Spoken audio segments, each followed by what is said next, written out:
We know there is that Model Y refresh, hit on margins, brand damage. You can name all the reasons why this is not going to be a great earnings report. So the focus is shifting, as always, to the next thing, which is the earnings call. And hopefully, I mean, I say this every single time, hopefully we will be getting answers and not just questions, especially when it comes to the more affordable models. Are those going to be new and more affordable models? Are those just going to be stripped down versions of Model Y or Model 3s? I don't know. Hopefully get some answers there. Then maybe some Optimus news. Robotaxi launch is still on time. Yes, no. Okay, great. Energy, I think, is the one thing we can all say for certain that things are doing quite well. And yeah, Tesla Semi, hopefully they say it's still on track for late this year. There have been some reports that because of the tariffs and all of that, supply chain issues, it might be delayed. Let's see. It's a very important call, I would say, for Elon and Tesla because of everything that's happening and has been happening for the last couple of weeks and 2 months, I'd say. Okay, so let's dive deeper into why it's so important. By the way, guys, real quick, we do have another small headline. Basent's going to be speaking at 10 a.m. tomorrow.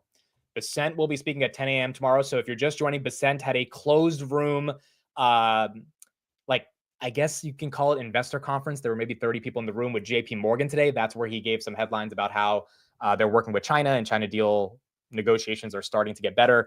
Although, I mean, there's nothing concrete about that, but that is what helped the markets rally today. And now it seems like Basent's going to be speaking tomorrow at 10 a.m. So it looks like he might reference some of the stuff that he talked about with JP Morgan today, tomorrow, and that could be an upcoming catalyst for the markets as well. Okay, so let's talk about Elon and Doge. There's been a lot of headlines, particularly from well-known analysts like the Dan Iveses of the world, that are saying, hey, it's time to leave Doge and come back. Neil, you've been in the stock for a long time. You've seen Elon have his interests diverted in a variety of different directions. He's never always been 100% Tesla. Do you think it is fair criticism to say he has to leave Doge? And if he doesn't leave Doge or give any indications that he's going to leave Doge today, do you think that hurts the stock on the earnings call?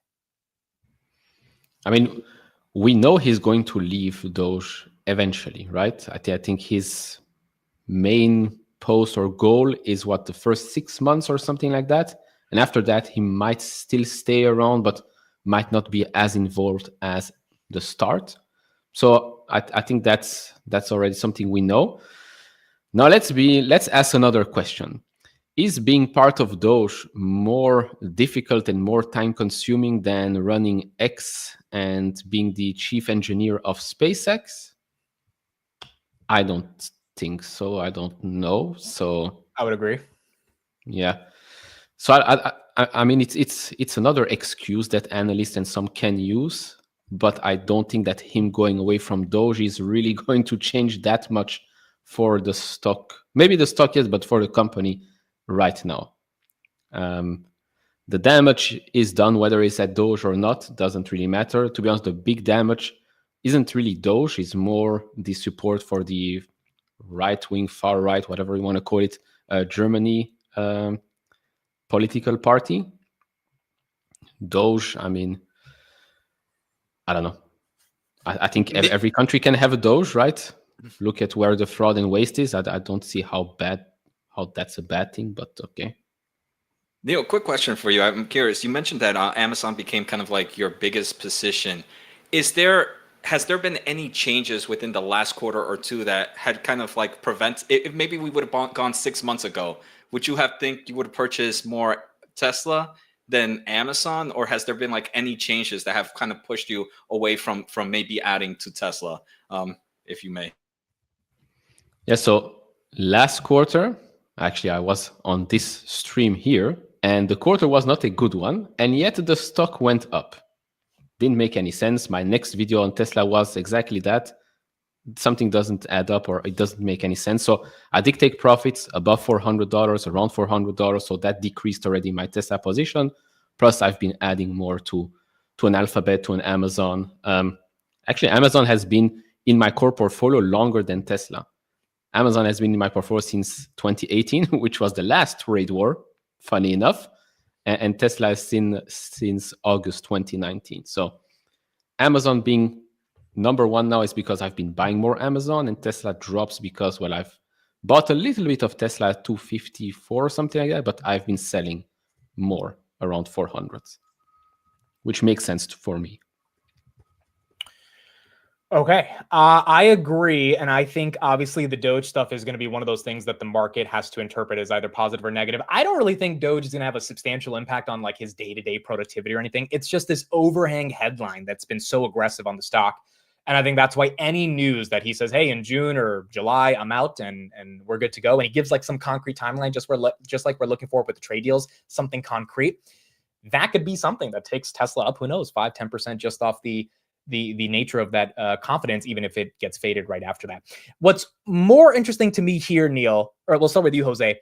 Do you think there, and I want the chat to answer this question as well. Do you think there has been, as you as an individual, doesn't have to be a political statement, do you think there's been some brand damage to the Tesla brand itself? I think there was always some form of brand damage. It just depended on where it was coming from. I think a year ago, you could have said the brand damage was from some other type of political party, and now it's just shifted to another. So again, not putting myself in which position I follow, but I think it's just, you just get hate from one side or the other. And is this hate maybe a little bit more than the last hate? Now that I don't know. I know obviously social media makes it seem like that's the case, but is the answer really there? Is the data outside of what we see in social media really there? And I don't know if I know the actual data. Maybe Neil might know something on there. Neil, do you think there is legitimate brand damage to Tesla that will affect it over the coming years? There is definitely brand damage for sure. The question is how much. In Q1, I really don't think one can tell me exactly how big the damage is because of the Model Y refresh. And you can say, oh, that's just an excuse. But no, best-selling car for 2 years straight is getting a refresh. You will not get a clean quarter because of that. So Q2, if Q2 delivery numbers especially are very bad, then we can start and say, okay, X% is brand damage and X% is just rates being too high, the cars are still too expensive, etc., etc. There's definitely brand damage. I've seen some people say it's 50%, 70%. To me, I think for Q1 you cannot say. You cannot tell me right now.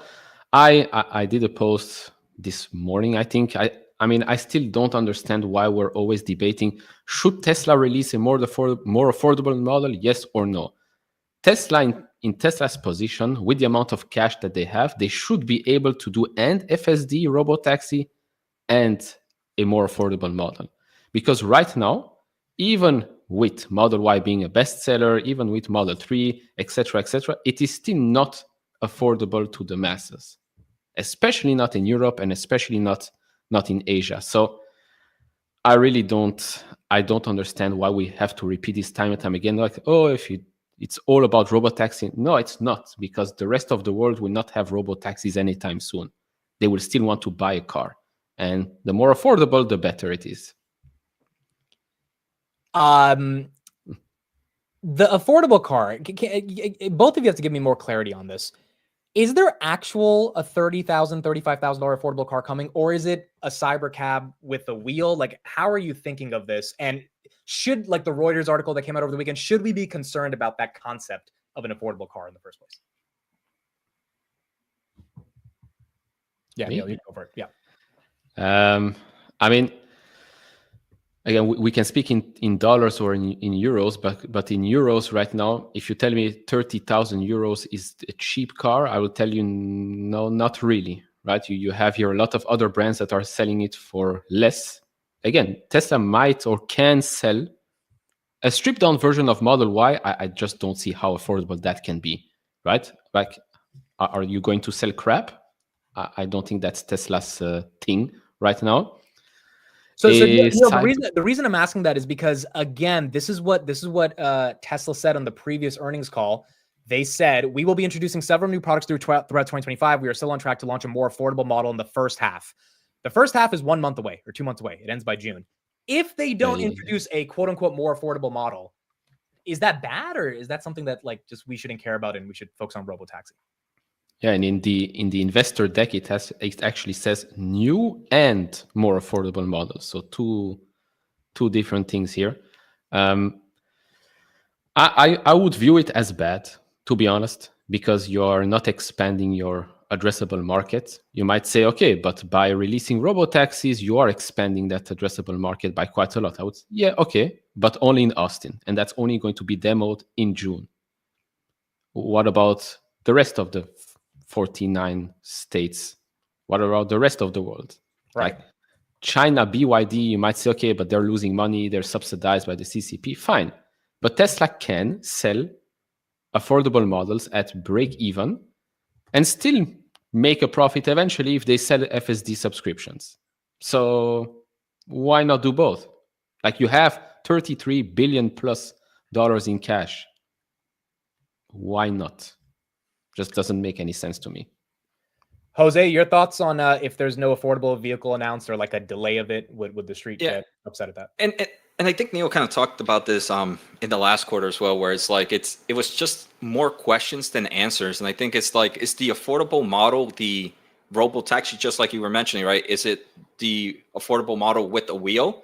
Is the robo taxi with just like a steering wheel? And something like that could have easily been projected by management itself. Like, yes, this is going to be the affordable model. And then we wouldn't have this question anymore, right? We would just know this is going to come out. And when it comes out, it's going to look like this. So I'm hoping it would. I mean, I think in the long term of things, a cheaper model would just be extremely beneficial for Tesla for various reasons. You have more users, and if this is truly AI company like we say it is, the more data it has, the better it can do to improve FSD capabilities and maybe some other form of AI solutions that it has. So for them, even if they lose out on the vehicle itself, and like Neil was mentioning, they have plenty of money to be able to maybe take a little bit on the short end on this. The assets that they can get just on the data itself, the asset of kind of getting that brand awareness, the asset of kind of getting more customers into their technology, where, okay, just like in the iPhone, maybe originally you didn't like the iPhone, you bought the cheap iPhone version, but then you started to like the ecosystem, you started to like everything.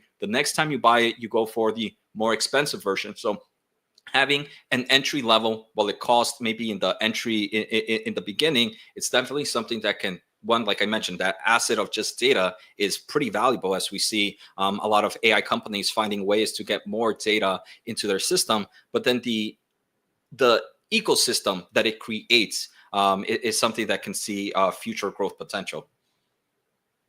Jose, they're saying you're using the wrong mic. You can just check if it's the right. You sound fine, but it might not be the exact mic you're using. All right, we got 7 minutes until the market closes. I think Tesla earnings comes out at 4:05 or 4:10, so we'll have a couple minutes after the bell. I just put out a poll in the chat. Do you own Tesla stock, yes or no? And if you do own Tesla stock, we did this last time, feel free to put, if you're comfortable, how many shares you own, what price, how long you've been in for 10 years, 2 years, you bought yesterday. Feel free to let us know. Neil, should Tesla do a buyback today or initiate a buyback? Yeah, why not? I mean, to be honest, like why not? Why not say, oh, we're committing $10 billion, even though 10 billion is not much? It's just sending a signal. Just remember, for every other company out there as well, right? Every time a company announces a share buyback program, does not mean that they're buying right now. It just allows them to buy in the future whenever they feel the price is good enough. Is now the moment? Now could be a moment to like soften the blow, I would say, of a horrible quarter. Then you can say, you know what, here, $10-15 billion in buyback, which still leaves them with plenty of cash to work on some other things. But let's be honest, if something changes with the more affordable new models, then a buyback of $50 billion will not save the stock tonight, if we're being honest. So you're saying the buyback, they should authorize it, but they should probably never use it because Tesla's too innovative to worry about buying back their stock. They should be growing, right?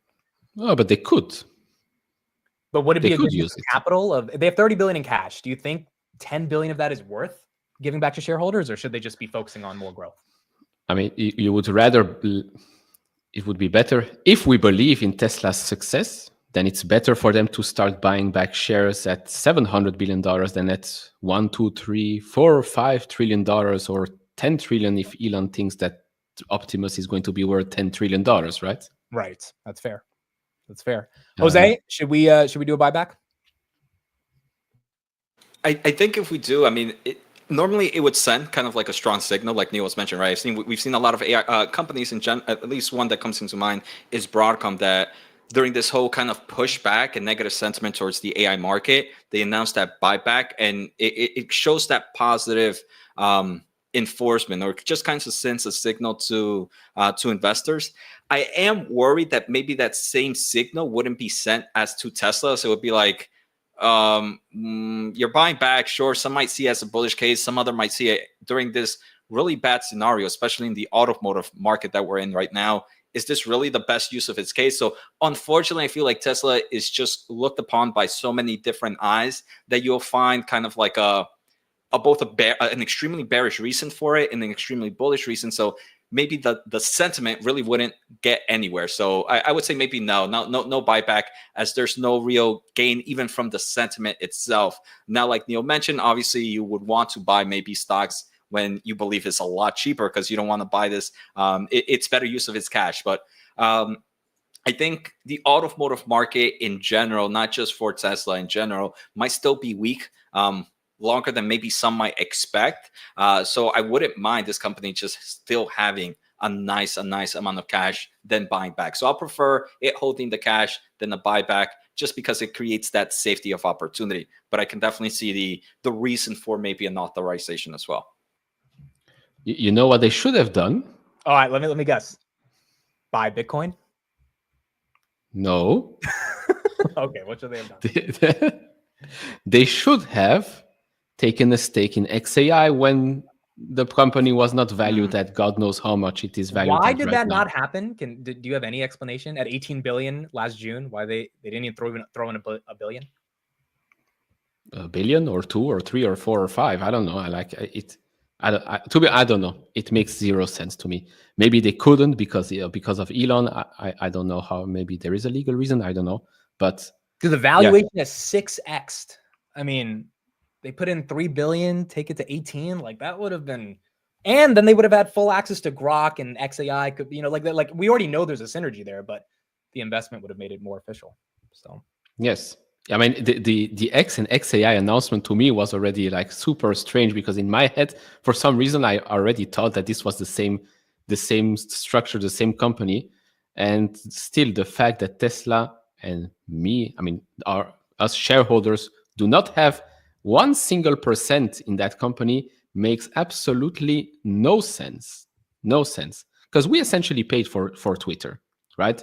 We were shareholders. Elon sold plenty of stocks to raise money. We took the hit.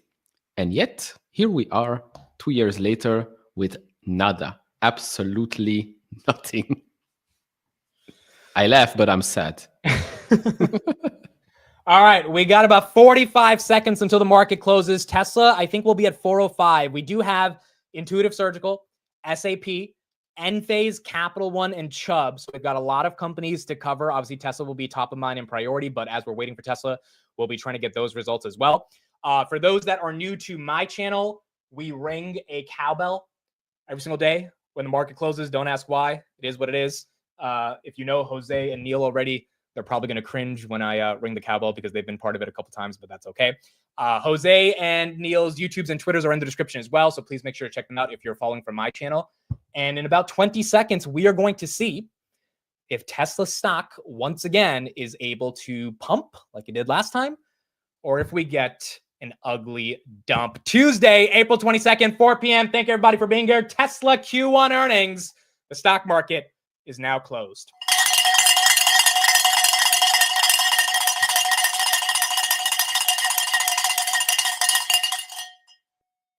All right, I'm closing the poll. 65% of you said Tesla will dump. 35% basically said it will pump. 60, basically a 65-35 split right here. And so in the next 5 minutes, we will see if Tesla pumps or if it dumps. Oh, we're already getting a little green.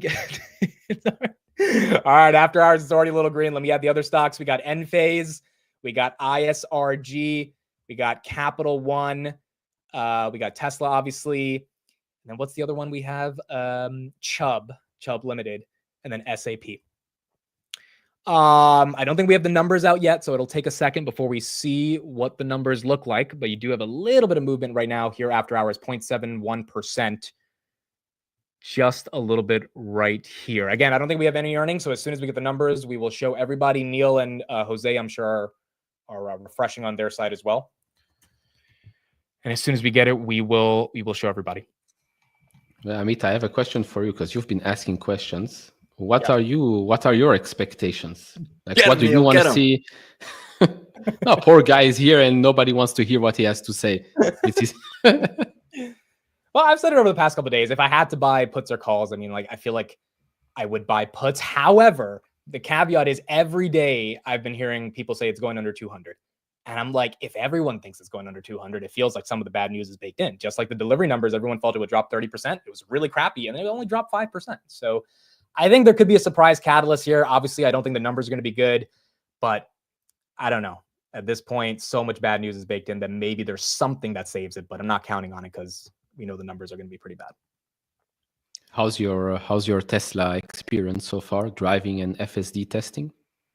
I love it. I love FSD every day. I drive it every day. I was just in FSD coming back from a haircut.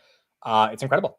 FSD is great. And so I believe in it so much, but I also know that the numbers are going to be shitty. I mean, they're expecting 45 cents of EPS. Most people say Tesla's going to maybe bring in 38 cents, maybe 40 cents, which means they're going to miss. Last year, they only did 46 cents. So it's not like the street's asking for any growth. The street's looking for negative growth. It's just how negative will the growth be, you know?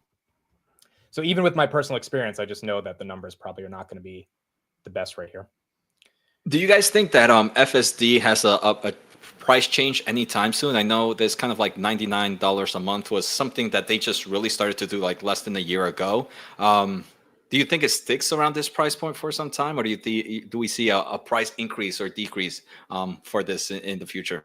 Real quick before I answer that, Oklow's down 14%. Sam Altman is stepping down as chairman of Oklo. One of the only reasons Oklo was pumping this year, it's a nuclear energy company, is because people thought OpenAI needs a lot of energy. Sam Altman's part of OpenAI. He's going to give deals to Oklo. Apparently, he's stepping down. So Oklo right here getting hit pretty badly, down 14% currently right now. In terms of FSD pricing, no, I don't think they're going to take down the price because $99 a month is pretty reasonable, in my opinion. Obviously, I would love to be paying less, but the $8,000 flat price, they might bring that down. But for those that don't want to pay eight grand, just pay $99 a month, right? I think it's more so just a question of getting people to use it versus like the actual cost of it right now. Neil, any reaction to Oklo falling 15% with the Sam Altman news?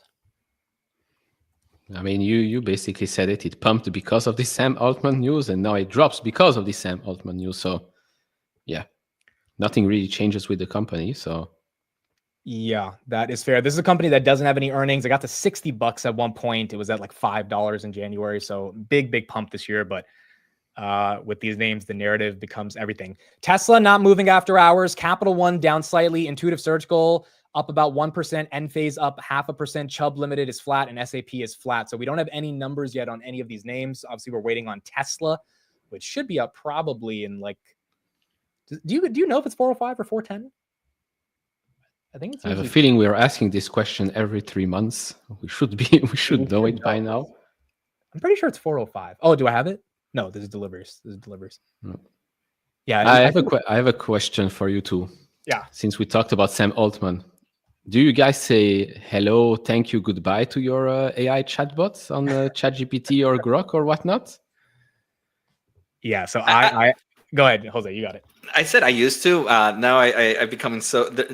We're friends. I don't say thank you to my friends, right? My friends, they're my friends. So it's like if I say thank you to you so often, it means we're not good buddies. Me and AIs are good buddies. So it knows how I talk to it. Okay, I will. My answer to that question is yes. I say hi and thank you to my AI. Tesla right here. We got a little bit of momentum. All right, 2%. Here we go. We're back in earnings season. We hit 248.76 right now, 2.08%, 241. I'm looking for the numbers. I don't have them yet. Jose and Neil probably looking as well. The initial reaction is green. Last time it was green, then it tanked to 360, then it went green after like about 15 minutes. So I think it's hard to judge it just off this. Oh, now we're going red. Well, it's not necessarily going red, but it's losing that 2%. Now it is red. Now we're down. Now the red is starting. Now it's down 1.5.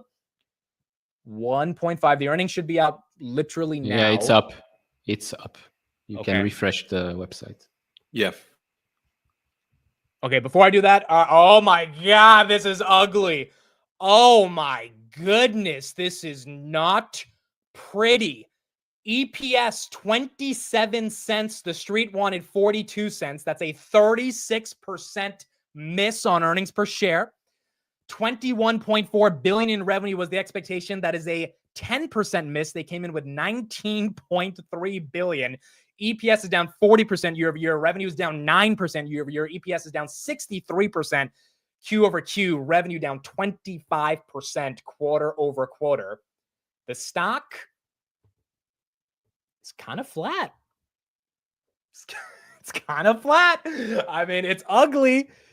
You would expect this to be down, what, like 10% by now? I mean, it's not really. Intuitive Surgical is down 8%. That one's getting hit even more.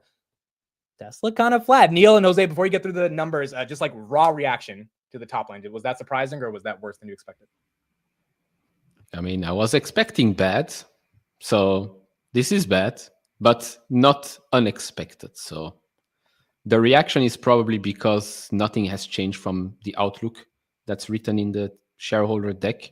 Probably. I mean, we're going to go over that in just a bit. So I guess that's the reason.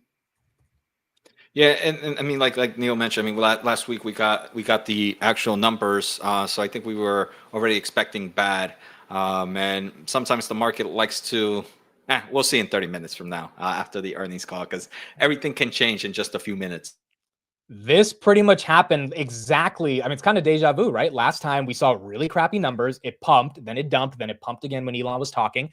I mean, if you can't dump after missing by 40% on EPS, either someone's expecting the call to be really exciting or a lot of the bad news is baked in. So I guess we got to give it a little bit more time to see how it plays out. Let's read from the shareholder deck. So let me get to that right here. Give me about 3 minutes, guys. I'm going to be reading through the paragraphs they put out in their summary, and then we will get into all the nitty gritty numbers. I actually got something pretty excited from that one, but go ahead. All right, cool. In Q1, we accomplished an industry first, simultaneously changing over production lines across all factories for the world's best-selling vehicle, the Model Y. The Tesla team successfully ramped our production lines across 4 factories while managing supply chains across 3 continents without any major disruptions, demonstrating the advancement of our operational and supply chain management capabilities. AI is a major pillar of growth for Tesla and the broader economy and key to our pursuit of sustainable abundance. Furthermore, AI infrastructure is driving rapid load growth, which, along with our traditional utility customer applications, is creating an outsized opportunity for our energy storage products to stabilize the grid, shift energy when it is needed most, and provide additional power capacity. While the current tariff landscape will have a relatively larger impact on our energy business compared to automotive, Elon admitting tariffs are not the best for energy. We are taking actions to stabilize the business in the medium to long term and focus on maintaining its health. Uncertainty in the automotive and energy markets continue to increase as rapidly evolving trade policy adversely impacts the global supply chain and cost structure of Tesla and our peers. There you go. So Elon admitting tariffs are not the best for Tesla's core business. This dynamic, along with changing political sentiment, seems like brand damage, they're kind of pseudo-referencing there, could have a meaningful impact on demand for our products in the near term. We remain committed to expanding our business model to including delivering autonomous robots across multiple form factors and use cases, powered by our real-world AI expertise to our customers and for our in-use factories as we navigate these headwinds. In the face of near-term profitability hurdles, the low-cost, localized manufacturing base that we have built provides advantages in delivering the best products at the right price to our customers globally. We continue to make critical, high-value investments while maintaining a strong balance sheet during this uncertain period. Okay, so first reaction to that, Jose basically admitting tariffs are not the best and brand damage might be a thing. What did you think now that they said that? I mean, I think most investors were already expecting that. I think what really got me a little bit of, I think one of the biggest pains was just that the energy segment kind of seeing a lot more pain than maybe some were expecting due to the tariffs. The other thing, though, is they do kind of mention a lot kind of the growth with AI infrastructure. And this is something that I feel most people don't talk about for the energy segment. I mean, we saw when XAI kind of talked about their supercomputer, one thing that they mentioned is one of the ways that they have worked with these power loads was because they were using energy, these kind of energy solutions from Tesla. And if XAI is doing it, why wouldn't other AI infrastructure players be doing it? So that actually gets me pretty excited, maybe more on the energy side, especially if eventually we kind of get maybe some clarity on these tariffs and they get better improvements there. But that is a vast growth opportunity, as I still believe we have massive AI infrastructure to build, not just domestically, but all around the world. And Tesla's energy can definitely benefit from that segment. Okay, Tesla right here, barely red after hours. I mean, it's down 0.5%, but nothing too crazy yet. Neil, your reaction to them admitting that tariffs will be an issue for their business? I mean, makes sense. Elon said it as well, right? On X, so it makes sense. The question here again is how big of an impact, because they are pretty well positioned. So maybe they're just saying, no, forget that sentence. It makes sense, but the impact is probably much smaller than the other companies. I'm not saying this is an explanation that might excuse these horrendous numbers and future guidance or whatnot. It's just an explanation, I'd say. Yeah, I think that's fair. I mean, I think anyone would be crazy to not think the tariffs are going to have effect on their global supply chain. Elon's brother, Kimball Musk, has been publicly saying, hey, these are like not good for Tesla. So obviously, Elon can't be as explicit given the relationship with Trump, but they are letting us know as shareholders, hey, it's going to be an uncertain is the word they kept using. I'm assuming they're going to keep using that word in the call, and other big tech companies will probably use that word as well, but it will be an uncertain time. We'll keep going with Tesla, but real quick, we got a couple other earnings as well. Enphase is getting hit pretty badly right here. They missed on EPS by 6%, 68 cents versus 72, missed on revenue by about 1%. Enphase is down 12% after hours. This is a microinverter solar company. This one's been having a rough couple years. It looks like earnings expectations were a bit too high, and they missed on the top and the bottom line. And then you add Intuitive Surgical, which beat on the top and the bottom line, 5% on EPS, 181 versus 173, 3% on revenue, 2.25 billion versus 2.19 billion. That one also is down 8.4%. So either it's a guidance thing or their comments maybe said, hey, we face more headwinds, kind of like how Tesla's saying, with uncertainty, tariffs, etc.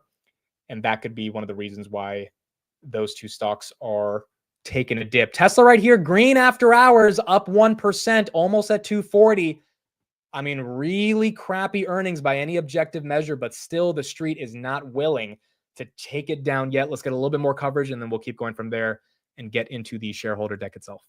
Tesla, and it missed by quite a wide bit when it comes to the bottom line. Company earning 27 cents a share, well below the street expectation of earning 39 cents a share. Revenue light of expectations. The street was expecting 21.11 billion. Tesla bringing in 19.34 billion in the first quarter. The release just came out. We're going to go through it right now, take a look at what we can find in terms of free cash flow, auto gross margins, the numbers within the numbers that are so important, as well as any guidance that the company gives with regard to things like future models, et cetera. But again, Tesla missing on the top and the bottom line. Not a huge surprise given how weak the first quarter was. But again, 27 cents a share versus the street at 39 cents a share. Yeah, that was an ugly miss. That was absolutely an ugly, ugly miss. All right, I think let's go through the deck. Let's go through the deck. What are you guys thinking right now in the chat? Tesla, it's 238 after hours. I mean, it was at 240, now back to 238. You got green and red candles coming kind of simultaneously, but no definitive trend. You would think the trend would be down, but it's not willing to give up, at least not yet. Okay, cool. So let's go through some of the numbers. Automotive revenues, that is now growing negative 20% year over year. They did about $13.9 billion in Q1 2025 for the automotive revenues. Energy was $2.7 billion. That's growing 67% year over year. Pretty incredible. But the headwind is that Elon and Tesla just told us that tariffs will have an impact on energy, which I think people are going to want to know more about why it's going to affect energy more than automotive. But they explicitly said energy will be affected more than automotive because of tariffs. And then services and other revenue, they did about $2.6 billion, which is growing 15% year over year. So you've got automotive, which is the core part of the business, growing negative 20%, and the rest growing nicely, but not really generating enough revenue to make that much of a difference. Total revenues down negative 9% year over year. Again, this is a stock that trades at a 100 times multiple. It's the most expensive Max 7 that's out there, and it's not growing. So obviously people are expecting the growth to come from other areas eventually, even if it's not here right now, and they're paying a premium for that growth currently right now. Gross profit is down 15% year over year. They did about 3.1 billion as well. And then total GAAP gross margin is 16.3%. That's stable from last quarter, Margins not necessarily tanking, as some people said, given all the promotions they did, but that is down about 104 basis points year over year. Jose, any reaction to those top line numbers in regards to revenues and then gross margins? From numbers themselves, no, I'm just a little bit. I mean, obviously, gross margins. I actually was expecting maybe a little bit more hit, but nothing too crazy there. I'm more reading a little bit more ahead of the press of the deck release, and there's some pretty cool informations about AI in later on. So I'll pass it over to Neil here. Yeah, Neil, any reaction to these core numbers, or is it kind of expected that it was going to be negative across the board? I mean, gross margin being flat quarter over quarter is interesting. But then you look at operating margin, and that is down quite a lot, from 6.2 to 2.1 quarter over quarter. Wow. Yeah, so that's ugly. Wait, why do you think it's down that much? That's not good. It's like, I mean, look at income from operations, barely $400 million. So it's not great. I mean, the stock isn't even moving, and imagine what would happen with a good quarter. yeah, This doesn't make any sense to me. So either they know something, or this thing goes down 10% during the earnings call because, well, we don't get to hear what we wanted. I think to be honest, you'll see in the outlook slide, it hasn't changed when we look at the affordable models. The product line there is still on track. Start production first half of 2025. Dude, hold on. First half is a month away, so they're gonna have to announce today that they're starting production of whatever they're starting production of. They don't have to announce anything, to be honest, until the day that they start the production of whatever vehicle that will be. Plus, if you look at the first paragraph, it ends by saying, we will revisit our 2025 guidance in our Q2 update. Ah, there you go. Well, that makes sense. They're not giving guidance for the year because of uncertainties, which makes sense. Well, they already gave us, remember? I mean, they gave us twice. They said twice that, they expect growth in 2025. Yeah, I mean, I remember Elon saying 20 to 30% vehicle delivery growth. Yeah. It's going to be a little hard to get there. Okay, so let's read a little bit from this. So in terms of volume, Tesla's outlook is, it is difficult to measure the impacts of a shifting global trade policy on the automotive and energy supply chains, our cost structure, and demand for durable goods and related services. While we are making prudent investments that will set up both our vehicle and energy businesses for growth, the rate of growth this year will depend on a variety of factors, including the rate of acceleration of our autonomy efforts, production ramp at our factories, and the broader macroeconomic environment. We will revisit our guidance in Q2. In terms of cash, we have sufficient liquidity to fund our product roadmap, long-term capacity expansion plans, and other expenses. Furthermore, we will manage the business such that we maintain a strong balance sheet, aka no buybacks. Per profit, they say, while we continue to execute on innovations to reduce the cost of manufacturing and operations over time, we expect our hardware-related products to be accompanied by the acceleration of AI software and fleet-based products, which is Robotaxi. And then again, for product, plan for new vehicles, including more affordable models, remain on track for the start of production in the first half of 2025, which ends in June. These vehicles will utilize aspects of the next generation platform as well as aspects of our current platforms and will be produced on the same manufacturing line as our current vehicle lineup. This approach will result in achieving less cost reduction than previously expected, but enables us to prudently grow our vehicle volumes in a more capex efficient manner during certain times, aka the margins are going to be worse, but they'd rather sacrifice that for volumes. This should help us fully utilize our current expected maximum capacity of close to 3 million vehicles, enabling more than 60% growth over 2024 production before investing in new manufacturing lines. Our purpose-built Robotaxi product, the Cybercab, will continue to pursue a revolutionary unbox manufacturing strategy and is scheduled for volume production starting in 2026. Okay, so first half, which is in the next month, they still expect, Tesla right here up 0.5% after hours, they still expect that whatever affordable vehicle to start production, and Cybercab is ready still via their guidance for 2026 productions currently right now. Neil, quick question for you. It kind of showed that they want to do this. From what I've read right now, it seems like the more affordable product is going to be on the same supply line as the other vehicles that it has. Now, do you think it's more likely where it's going to be more like a stripped down version of some of these models opposed to maybe something new? Or do you think there's enough flexibility that even in the same supply line, there could be kind of like a different product within itself? I mean, it could be I think they could do both. I think they could do both. I think we've seen some leaked images yesterday from a drone flyby. I can't remember who that was, and people are already speculating that the castings were for the Cybercab. So there's definitely a more advanced production line already ready for them to be used. I think they've been upgrading that as well for the refresh Model Y. So they can do both. Don't forget that the current installed capacity is far from being fully utilized. So when they say we can grow, what was it, 60% or so? Well, it's because currently the installed capacity is just, I don't remember the exact number, but it's far from where we are right now, like using it. So, I mean, to be honest, could they release the Cybercab with a steering wheel and call that the compact model?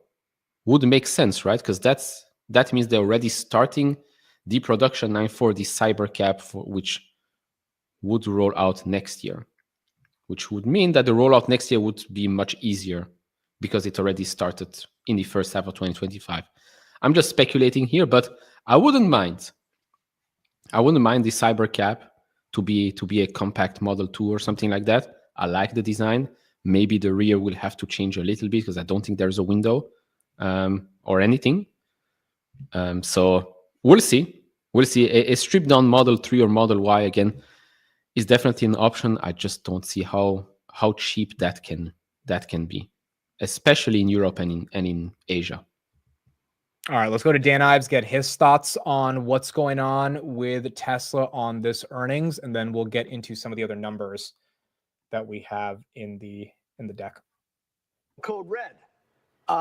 Dan, margins, not great in this report. Inventories, not great. Does it come down to the question of by summer, do they have production of these cheap vehicles, and is Elon Musk to full attention? Yeah, I mean, look, let's call it. I mean, this quarter was a disaster. And the delivery quarter, that significantly missed the street. And you look at margins and others, I mean, it's really about going forward in terms of 2Q, 3Q, 4Q. But look, $100 overhang per share if Musk stays in government, Doge, even as an advisory, or leaves. So to me, the most important thing on this call, it's not numbers. It's Musk on the call recommitting to Tesla as a CEO, and ultimately saying that he is going to leave the Trump administration at, we believe, by the end of May. Is your outperform at stake on that issue? Yeah, look, I think if he stays and he doubles down and recommits, then I think this starts to become an avalanche that you can't control, because the brand damage we've talked about, we think it's about 15-20% brand damage. And the point is, if we weren't bullish, then we wouldn't care. My whole thing is, you're talking about, along with NVIDIA, one of the best disruptive technology companies in the world. Talk about autonomous robotics. But the big question here is, in terms of that lower cost vehicle that you talked about, like, does that come? They did commit to it in the call, and we'll see in terms of the press release, do tariffs impact it? How do tariffs impact ultimately when you look at Cybercab, Robotaxi, and others? These are the keys as someone that's part of the administration. Couple of things there. The first I'm going to start with is, if you've had brand damage to Tesla and that's tied to Elon Musk and how far he's waded into politics, does him coming back full time to Tesla actually help the brand? Well, I believe there'll be brand damage permanently, and there's no doubt, but you could contain it. He could recommit. You talk about everything that's going on here in terms of the opportunities around autonomous, lower cost vehicles, Cybercab, everything else. Musk needs to drive that. And I think the reality is that brand damage will continue to be there, but that'll be contained. If he continues to go down this path over the coming months, years, that's where it starts to go down a very dark path. And that's why we've talked about it, loudly, as someone that's a huge supporter of Tesla. You have so much good ahead, but now leaders lead. And at the end of the day, Musk needs to lead. Tesla is Musk and Musk is Tesla. How is Tesla directly impacted? I realize there's, knock-on effects and, sales effects and retaliation in certain markets, et cetera. But how is Tesla directly impacted by tariffs? Is it these automaker tariffs? Is it supply chain tariffs? I mean, Musk's companies, Tesla included, are sort of famously vertically integrated and homegrown supply chains? Well, I think the reality is, and we've talked about, is the view that Tesla or any other U.S. car manufacturer has all their parts from the U.S. That's a fairy tale, right? And the reality is a lot of those parts come from abroad. And when you think about these new vehicles that they're producing, as well as when you look at Cybercab, I mean, it depends on parts that come from China, where the materials come from. And we've talked a lot about that. I mean, where the raw materials come from. They come from New Jersey? They come from China. So the reality is that that's why this is very important. Also, what's the hearts and lungs of Tesla? Where's the growth? It's China. Does retaliatory happen? And that's all part of it. Tesla's becoming a political symbol. This is the time for Musk. Draw the line in the sand, in my opinion. I think you're saying there's $100 per share upside if Elon Musk focuses back on Tesla. What's the downside if he doesn't? It's a dark downside if he recommits, because then you start to have something where brand damage becomes worse and worse, retaliatory in terms of China, because ultimately, at the end of the day, Tesla's become a political symbol around the world. So for Musk, this is a fork in the road moment. I mean, I believe, look, there's a lot of important conference calls that he's had. I think it's the most important conference call he's ever had, because of the political damage in terms of the brand damage that he's created as part of an administration where the tariffs are hurting Tesla. Dan Ives, it's great to have you Great to be here. on the heels of Tesla results. All right. What do you guys think? Do you guys agree with him in the chat? Do you think he's totally off base here? Jose, let's start with you. His main focus was brand damage. Do you agree that is Yeah. I mean, he also mentioned if Elon left now, it would kind of fix the brand damage, but I don't know how him leaving now would make any improvements over time. I think the hate will still be the hate, and then kind of focus in the Chinese market, kind of like that being seen as like a government player or something like that. I think that would stick. So I don't think Elon leaving now would really make any major changes. Obviously, maybe in the stock price you would get that excitement, but I still think like the tariffs entities and all those other stuff that are negatively impacting the stock will still be there. Neil, am I thinking this wrong, or do you think actually him stepping down, outside of maybe just a sentiment towards the stock price, but will everything else you think still stay the same? Yeah, so I don't agree with Dan Ives at all anymore. I mean, the reason I talked about this when he released his new price target a couple of weeks ago. The reason he could have given that same exact reason a month and a half earlier, but the stock price was just much higher. So maybe it didn't make much sense to downgrade the stock. It's quite strange, right? Because on the one side, we say, oh, Elon Musk is the reason why there is brand damage. And on the flip side, we're saying that Elon Musk must come back to Tesla and that will make the stock go up. So which one is it? Is it Elon bad or is it Elon good? You need to come back to Tesla. Because like I said previously, whether Elon is now 100% at Tesla or not, I don't think the company will be doing anything that different, to be honest. I mean, what will Elon... Let's say Elon drops SpaceX, drops X, drops Doge. What will Tesla do faster than what they're doing right now?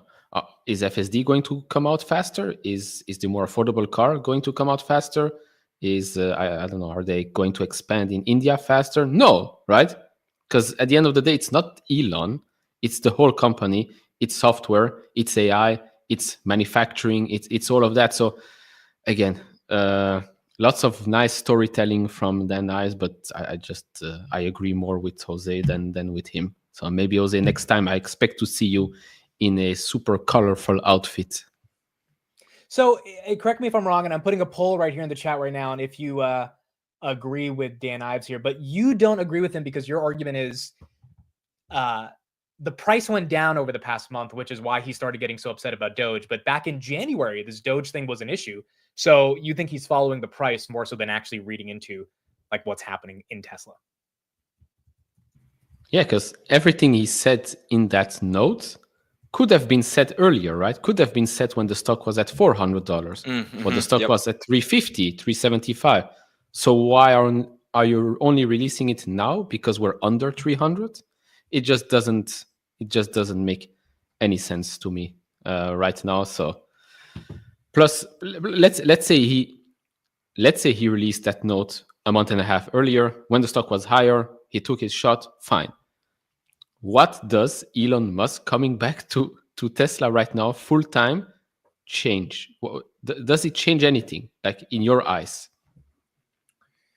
No, I mean, look, Elon's always divided his time a lot. So I agree with you. I don't think Elon literally being in Tesla headquarters in California versus being in DC will make them sell more cars. The what I think Dan is trying to say, without like explicitly saying it, is that Elon being next to Trump at UFC and on Air Force One, yada yada, is isolating so many people. It's not even what he's doing in Doge. It's his level of affiliation with Trump that it's ruining the brand. I think that's what he's really trying to say. And the question becomes, okay, do you think that if you isolate, for example, all the Democrats, that Tesla's brand is going to be in the dumps? And I don't know the answer to that.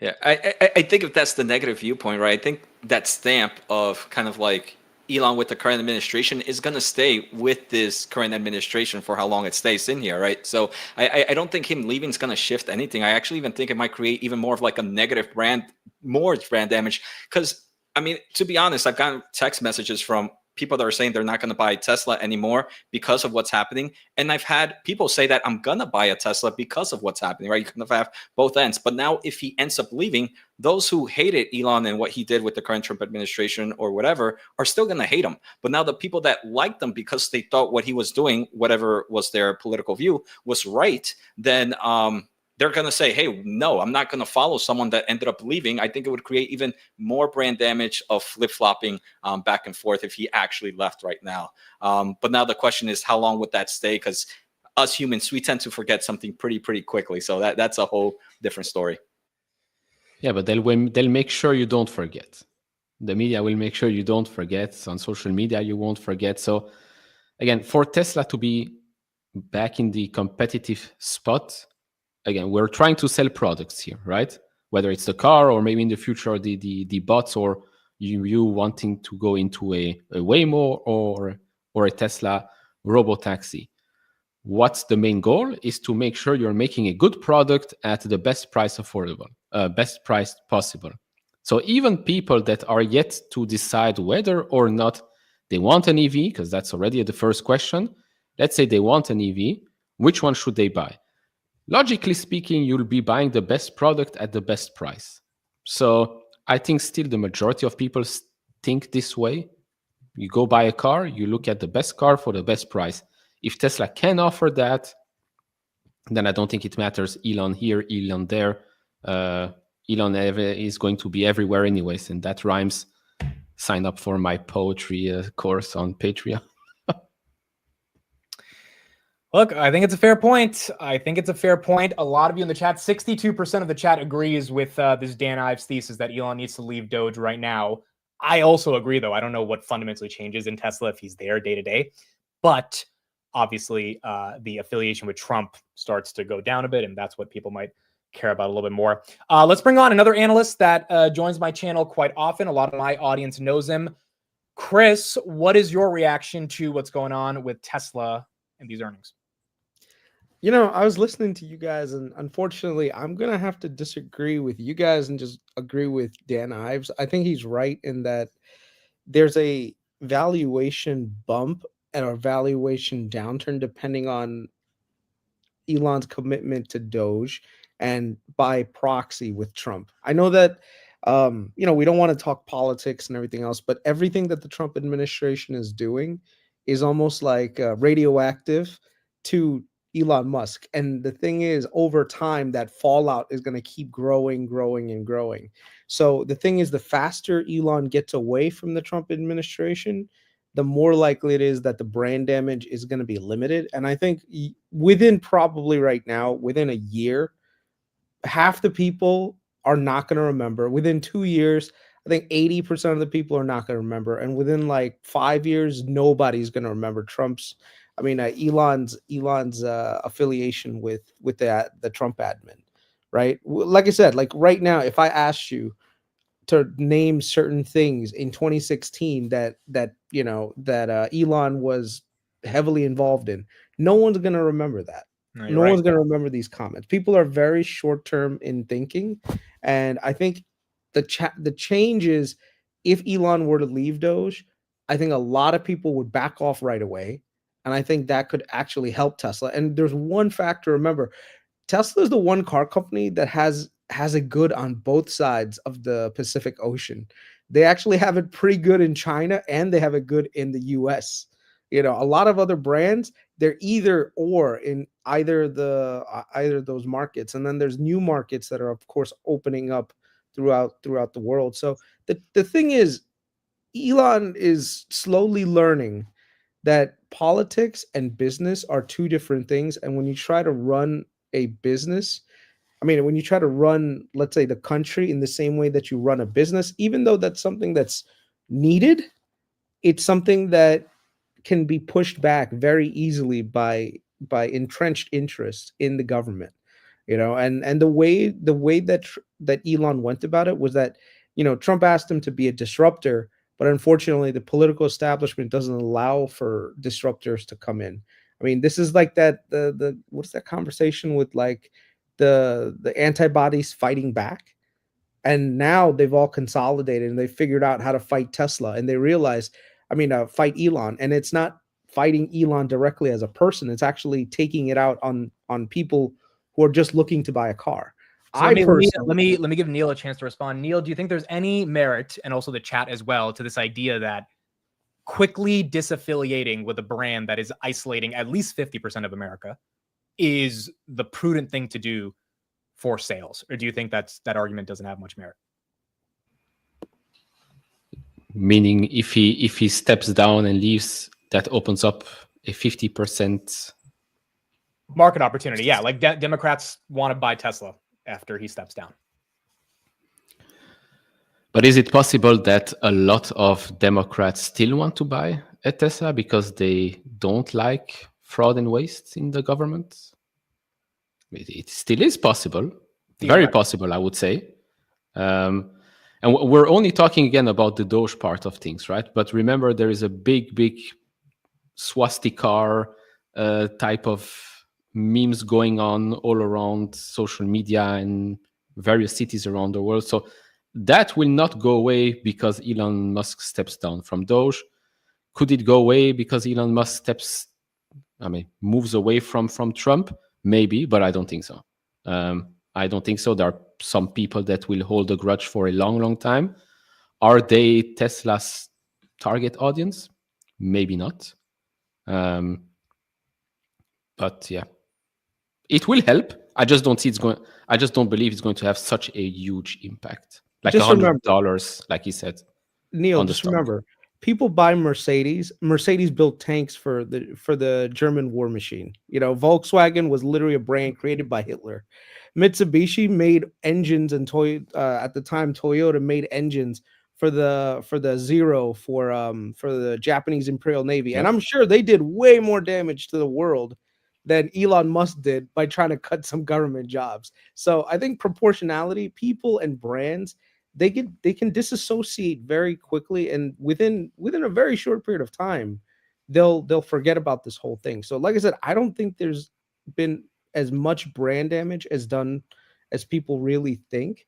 The only thing is, the longer you stay within that, the more you're entrenching that line of thinking. And that Chris, your argument is not if Elon steps down tomorrow in Q2 sales go up, but in Q2 next year, because you've had enough time to disaffiliate, that's where you think it actually impacts Tesla. Yeah, and the other thing is, you could also quote unquote associate with the other part of the equation as well, slowly, and basically get your Democratic chops in by maybe endorsing a few Democrats here and there. And like I said, all of this is the difference between business and politics. You can basically, I don't want to say brainwash people, but when it comes to politics, you can brainwash people into believing one way or the other in doing things. It's not as, believe it or not, it's not as hard as people think. Otherwise, we wouldn't have certain people win elections and constantly win elections back and forth, even though they do the stupidest job on the planet. Like literally, they fail at their jobs, yet they keep getting elected. Why? It's because people get brainwashed into thinking that, oh, this is the party that believes in everything that I need to happen. Even if they've completely failed at it for decades, they'll keep voting for those people. So yeah, we've got a lot of tribal nature as well. Jose, your thoughts on if you should disaffiliate as soon as possible or no? So I mean, I obviously see Chris's point. If he pushes out why it can kind of bring maybe some closure to this blast area, I think it would be the easiest way of this blast area being maybe more contained. The kind of argument that I would have there is this is, like Chris mentioned, it's a political game to some extent, and I feel like the car companies know how to play a political game. Even if Elon steps down, what's going to stop maybe like Ford or all these other players to say, hey, look, I know if I can bring back this negative sentiment towards Tesla, because Elon was part of the Trump administration for the past year or so, why don't I throw an extra ad or a quick jab in one of my next ads of, hey, look, I was never part of that administration, and remind the consumers, remind them for the next 2 to 3 years that Elon was part of that. So I wonder if there is some form of blast area that could be fixed by him leaving. I don't think it would be that much bigger between him staying. So I don't think there would be like that much difference, because I think the competitors would take advantage of Elon already being part of it, where they're just going to milk it and milk it and milk it until, I guess, you can't milk it anymore. the way that I'd phrase it is, think of it like radioactivity, right? The longer you stay within the zone of radioactivity, the more likely it is that you're going to die of the negative effects of it. So if you pull back and you get away from it, then the limited time that you've spent within that blast zone is going to limit the total damage that's done. Now, if and this is the one area where I think we have to remember that Elon does truly believe in what he is saying. Like among people, is Elon a complete zealot when it comes to how he operates? Of course not. Elon is a very rational person, but at the same time, he's gotta not be broke too. you know, uh, I personally, like I said, I think that he's gonna disassociate himself from the Doge project, mainly because it's not falling within like the timeline that I think he originally thought that he could actually do it in. And I think that there's a certain level of pushback that he did not necessarily anticipate. And he's probably more like, you know what? Like, why am I putting all my energy into this thing and I'm not getting anything out of it? All I'm seeing is hate coming my way, hate coming towards my shareholders, hate coming towards my car owners and my brands. And I'm actually not able to do what I really want to do, which is get us to Mars, right? The longer he stays within this administration, the more likely it is that there's opportunities that he's going to end up, foregoing in other parts of the Elon overall idea in the future. Could I put this out there, and this is for everyone? What if none of this matters because robotics and FSD is going to take this to 20 trillion? Like realistically, what if none of this matters because the core growth verticals that Elon thinks can be bigger than the next 5 biggest tech companies combined grow so much? I know I'm being super optimistic here, but what if that gets rid of the whole brand damage argument? I agree with that. I think that's the ultimate goal, man. I think every day that Elon spends time trying to figure out how to, fire government employees is time that could be better used in managing people, hiring people, that gets Tesla into the robotics future. I mean, and I think this is the one area where I agree with Dan Ives. He's absolutely right in saying Tesla is trying to evolve beyond just a car company, and Elon's lack of participation in managing things could end up, slowing things down. So if Elon is re-engaging back into the fold, I think it's like Top Gun, like Maverick's back in, get in everyone, and that's what's gonna happen. So if Elon announces today, hey, listen, I'm done with this Doge shit, I'm back to innovating again, Tesla goes to like 300. Neil, your take? Are we spending too much time caring about brand damage? Maybe, yeah, because let's be honest, right now we still don't know how big the brand damage is. So we are definitely spending a lot of time on something that we actually don't know and probably won't know for quite a while. But touching back on what Chris said 5 minutes ago about Volkswagen, Mercedes, and etc., with Elon right now, a lot of the problem is Elon, not Doge, not Trump. The problem has become Elon for a lot of people. So you could say that maybe Elon stepping down from Tesla could help Tesla brand. That's definitely a big positive, because I think that will have a bigger impact on convincing those that hate Elon because they hate Doge, they hate Trump, etc., etc. Elon Musk stepping down from Doge is still going to be Elon Musk. It's just Elon Musk that stepped down from Doge, but it's still the same Elon Musk. So I don't think that impact will be that big in my eyes, right? Like you said, you get exposed to radioactivity.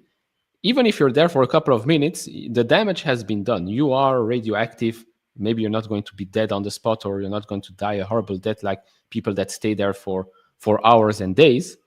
But I still think that the big damage comes from the persona Elon Musk, and not from Elon Musk because he works at Doge, if that makes any sense. Yeah, that is fair. Chris, I know we got to let you go, but any kind of raw thoughts on these numbers? Obviously, they were bad, but I guess Doge and leaving is kind of your core takeaway here. Yeah, I mean, the numbers make sense. They reflect people's apprehension to buying Tesla cars, primarily because, like if you have the threat or the guise of threats that, you're basically going to get keyed for no reason. It's not exactly the easiest car to get, not to mention all the insurance costs that you end up having to incurring. So a lot of people are very like, I just don't want to deal with that hassle of that, where they park their car somewhere and the likelihood is that they walk back and there's someone that keys it. Look, there's a ton of people that are going to be idealistic and say, I'm all for free speech. I'm all for, trying to do things and supporting Elon. But I think vast majority of people are like, hey, I just don't want to deal with the confrontation of it. I don't want to deal with the fallouts of this car. So I'm going to stay away from it.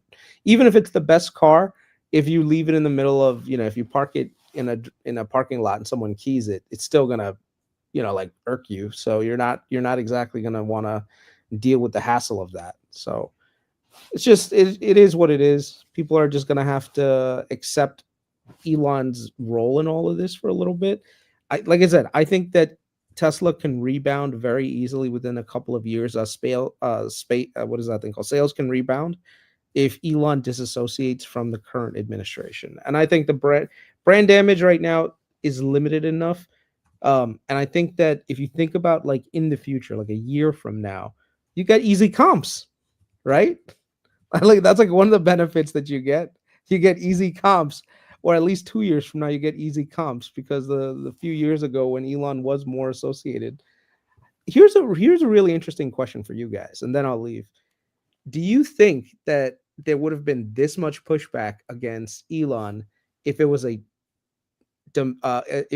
Democratic political president that had appointed him to do the same thing? No, because Elon was a Democrat until like, I don't know, a year ago or whatever, when he endorsed Trump. B, he was big on the whole climate change stuff, like really core things that the left cared about. I think if somehow the left came up with this, like if Obama appointed Elon to do this back in 2015 or something, I don't think anyone would have cared. But I think there is a unique issue people have with Trump, and that is what's created whatever brand damage that is here right now. I do have a final question though. Is the brand damage really from Elon, or is it from a lot of kind of the vandalizing happening to the cars? Are people saying they're not going to buy a car because they're worried about Elon, or are they worried about their car being keyed? And once we start to see maybe more actions on that, or maybe that being less, will that be enough to fix the brand damage? Because I feel like a lot of people, and I kind of saw in the chat that some people are even putting their Teslas away because they're scared about the things that might happen to their vehicle. So any thoughts there, Chris? Yeah, I mean, people on I think people, like I said, are associating Doge with and Elon with Trump now. I mean, when you have Trump literally meeting with, Elon meeting with Trump every day in the Oval Office and wearing a "Make America Great Again" hat, bro, for some reason, it makes people lose their minds. Like when they try walking down the street in New York City with a "Make America Great Again" hat and see the looks that you get. See, hell, if you don't get punched in the back of the head, like, in a five square block, I'll give you $20. Like literally, that is the level of militancy you'll get in certain parts of the country when it comes to this whole like political thing. Like I said, I think that once time goes on, time heals all. Okay, time heals everything. So the longer time goes on, the more likely it is that people will stop doing all this keying, and people go about it. People do other things to protest Trump. Right now, Tesla is a conduit to hurting Trump via hurting Elon. Yeah, I would agree. I don't think people are not buying Teslas because they're afraid of their car getting keyed. Like, yes, some percentage of it. I genuinely think the people that aren't buying Teslas, they do not want to support Elon, and they were happy when Tim Waltz was on stage showing Tesla stock. Like, there's a certain group of people that just hate everything about Elon, and then there's a small percentage that don't want to deal with the backlash of having a Tesla. But yeah, I think the majority just don't want to support Elon right now. All right, take care, guys. I gotta head out. Good luck with the rest of the show. Do you know if Elon's actually going to be on the call? I hope he is. If he remembers. If he remembers.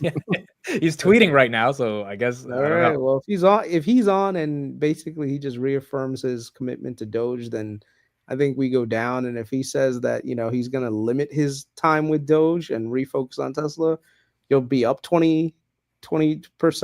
And if he doesn't say anything at all, then the market's probably going to react to the downside based on those numbers. Because I think, once again, the market is looking for confirmation that he's going to be stepping away from Doge. And I think that's actually pretty inevitable. So, whenever it happens, it happens. No need to worry about it. Yeah. All right, Chris. Thank you. Chris' Twitter right there in the chat. Talk to you later. See ya. Okay, so we do have some other earnings. We got some more Tesla numbers to look at. The call is starting in about 30 minutes. We will be streaming it live, so we'll get you guys the call in just about 30 minutes. We do have a bunch of other earnings, so let's just take a look at what else happened on the street, and then we'll get into some other Tesla numbers. Energy earnings are out, and Pippa Stevens has the numbers. Hi, Pippa. Hey, Morgan, the stock is sinking here after a top and bottom line miss during Q1. Enphase reporting EPS of 68 cents. That was 2 cents short of estimates. Revenue of $356 million. Also short of the 360.9 million Wall Street was looking for. Gross margin also disappointing, 47.2% there, and guidance coming up short. They see Q2 revs at 340 to 380 million, while Wall Street was looking for 376 million. Now, with the call kicking off momentarily, tariffs, of course, will be top of mind. The stock now down 10.5%. John? All right, Pippa, thanks. European software giant SAP has earnings out. Stocks popping. Steve Kovac, how do the numbers look? Yeah, they look pretty good here, John. At earnings beat, euros coming. This is all in euros, by the way. 144 adjusted. Street was looking for €1.32 adjusted instead, and revenue is right in line at 9.01 billion euro. That is basically right in line. They were looking for 9.07 billion euro, and then cloud revenue a slight miss here at 4.99 billion euro. Street wanted to see 5.04 billion. Still, we see shares going up pretty healthily here, up about 5% there, John. All right, Steve, thanks. Intuitive Surgical earnings out as well. Julia Borston has those. Julia. John, Intuitive Surgical beating on the top and bottom line, but shares are down 7% on warnings about the impact of tariffs. Just want to point out here the top and bottom line numbers: adjusted earnings of $1.81 per share. That is 9 cents better than expected. Revenues of $2.25 billion, beating estimates of $2.1 billion. And procedure volume increased 17% versus the 14.3%, which was an expected number from Street Account. Now, the company did project that its 2025 non-GAAP gross profit margin will be in a range of 65 to 66.5%. That's below the 69.1% that was the number in 2024, saying that this new estimate includes an estimated impact from tariffs of 1.7% of revenue, plus or minus 30 basis points, saying, quote, additional tariffs, should they be implemented, would the adverse impact on the company's financial results in 2025 could be material. And you see shares down about 7%. Back over to you, Morgan. Okay. Julia Borson, thank you. We've got Capital One earnings out as well. Hugh Son has the numbers. Hugh. Hey, Morgan. So it looks like a beat for Capital One on EPS, but not revenue, on better than expected loan loss provisions. EPS of $4.06 a share compares favorably with the $3.71 adjusted estimate. Revenue of $10 billion is a hair under the $10.06 billion estimate. So that loan loss provision we talked about for the quarter, that was $2.4 billion, or roughly $370 million better than the analyst estimate. And as a reminder, guys, last week Capital One announced it got regulatory approval for the acquisition of Discover Financial. That deal will close next month. Back to you guys. Okay. Hugh Son, thank you. Shares up 1.5% for Capital One. All right, so companies across the board, not horrible results. Stocks not reacting as positively to the results. I mean, Tesla, to be honest, is one of the best performers. SAP is up 7%, so that's helping SAP right here. But Tesla, even with those crappy numbers, up 0.26% after hours right now. Any numbers you two are looking at in the deck that you think is worth bringing attention? I think someone mentioned the net income guidance was a little bit lower as well. Guidance? Yeah, it was kind of like I think someone mentioned in the chat, they had a note on their net income, which was lower than expected. I don't know if it's necessarily guidance, but it's something they said right here. In terms of their explanation, we'll try to find some better numbers right here. In terms of the explanation for the net income miss and the revenue miss, so revenue decreased 9% year over year. They said we had a decline in vehicle deliveries in part due to Model Y. We reduced the vehicle average selling price. That's price cuts. Negative FX impact of about $300 million. That's based on the dollar. Growth in energy generation and storage services and other, and then higher regulatory credit revenue. So those were some of the things that affected it. And then in profitability, again, reduced vehicle asking price, declined in vehicle deliveries, increase in operating expenses driven by AI and other R&D projects. And the other good things they had were lower cost with Cybertruck's production ramp, growth in energy generation, etc. What is their cost of goods? Because they had a record cost of goods per car the past 2 quarters. I don't think I've seen it, but and you can look. I think they can go on. Yeah, I think they nuked the number, bro. But I mean, it would make sense not to have it in a quarter where Model Y is basically almost non-existent, because that number would make absolutely no sense. That's fair. Slide 22 is a cool one. Slide 22. Okay, let's go to this one. Oh wow! Look at that. A little bit of Optimus production. All right, so here's a question, you guys. Jose, we'll start with you, and definitely a question to the chat as well. Energy, by the way, grew 67% year over year for those that are asking. Optimus, Jose, you think we get any updates at all on the call? I hope so, because I think in the AI slide, they kind of mentioned a few things about the AI market. They mentioned that the robo-taxis is still planned to launch or track to launch in Austin by June. So we got a re-information there, and they still have it's still on track for Optimus to kind of come out of the Fremont pilot production line in 2025. They also mentioned some more things like deployments of bots doing more useful work across their factories. So I do think we get some updates here, especially as if you don't want to talk too much about your weak automotive numbers, you can talk more about some of the exciting things that investors could be happy about. And that can be obviously robo-taxis, it could be Optimus, and other types of AI solutions. So I do think we get some updates here on the Optimus robot. Neil, you think we have any shot of getting an Optimus update today? Specific details, probably not.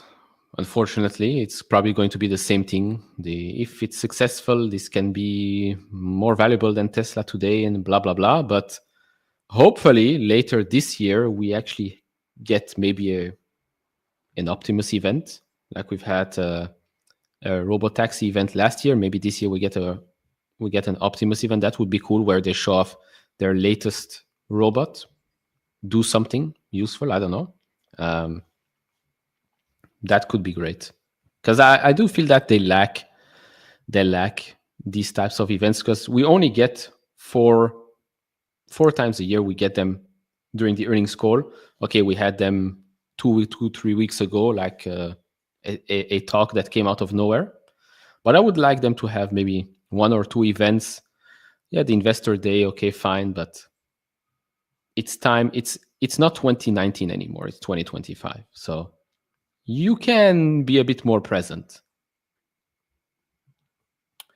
Yeah, I agree. Jose, I think Jose's got to go. Yep. Thank you, guys. I mean, I had fun. See you guys some other earnings, and thanks to everybody watching. Bye. See you, Jose. Talk later. Okay, cool. And then there were 2. All right. So,